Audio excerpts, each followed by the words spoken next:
There's only two rules in Tokioki, which is this circular table that I'm sat in the middle of, is that there's no singing, it's Tokioki, not karaoke, and also hopefully no fighting. We can have a chat.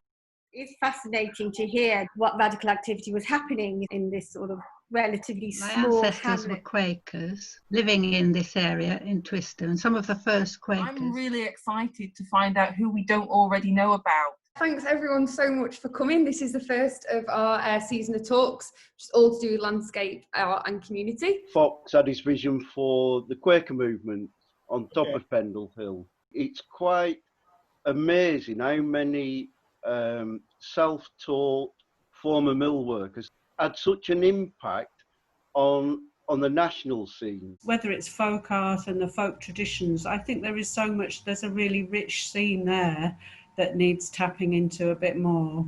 The Pendle Radicals project, we've been looking at the history of Pendle punk. That very same radical, non-conformist, rebellious spirit, you can't tell us what to do, led to all these young people basically forming their own bands, forming their own kind of subculture.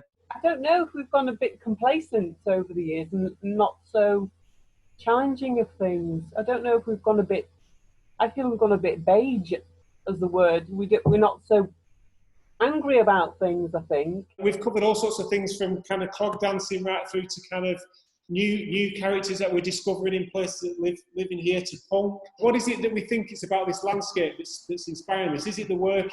Is it being able to get out and about? Has anybody else got any thoughts? A lot of people in sometimes the eyes are down all the time. Yeah. And they never look up. Pendle demands you look up. Pendle draws you up the hill. Pendle then gives you a wider vision.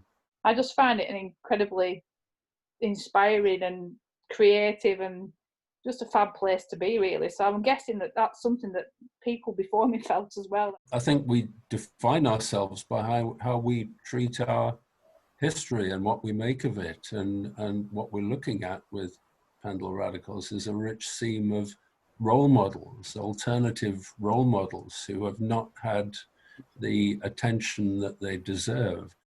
You can see visual interventions like that. It's fantastic. I love it. So we are involved in what we call hedge laying. For me, an intervention is when a human does something to intervene in a place. And I think we've got a really nice one that's on the hill, which was the little seating area. The temporary things on the side, you know, like when you get is it chalk, the commemoration, like dates and things, and they give you a really proud sense of place. We've been planting, 13,000 trees in the last 2 winters across the Pendle Hill area.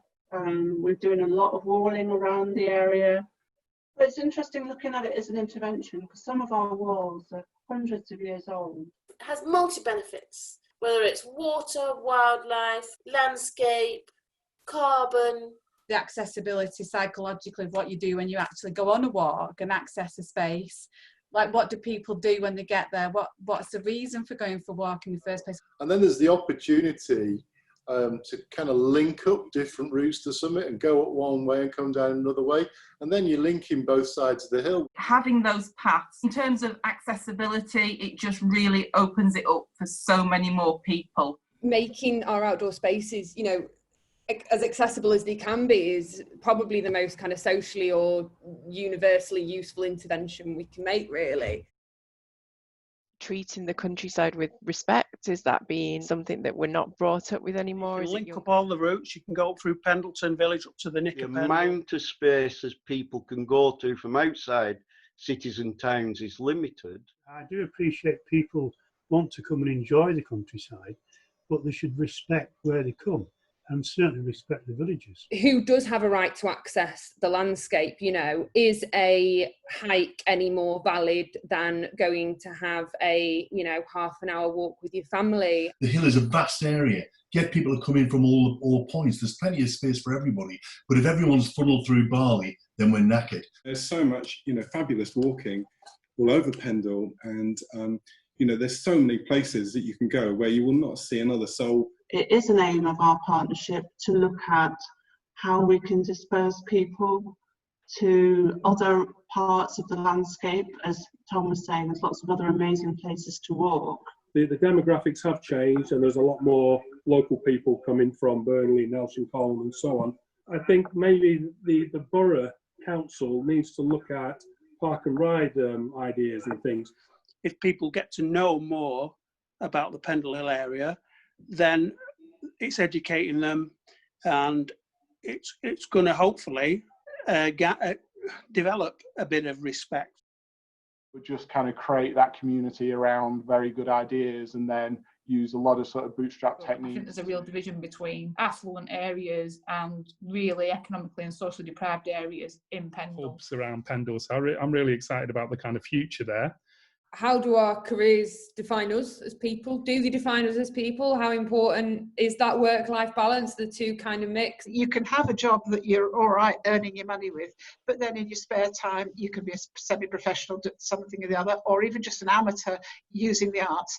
And this is your identity. If you can't afford to give up your time for free, getting onto that career level is something that you might find difficult. Or somebody in their career could do like 10 different things that you would just shift from one job to another. And again, for me, it goes back to that point of like, what are those really key skills that people need to be able to operate in a world like that allows you to adapt, to change. So we created these 360 virtual reality films that you could then watch on kind of VR headsets that allow people to look around those areas, and ran some sort of creative sessions in schools and at other places to kind of bring those people a bit closer to some of those types of work. You can create something that doesn't exist. You don't have to go down established paths or into established sort of existing employers. Like in Pendle, there's huge opportunities for if you can kind of create the vision of what the future could be. It's been an absolute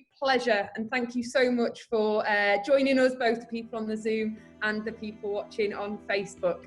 Thank you very much. Thank you. Bye.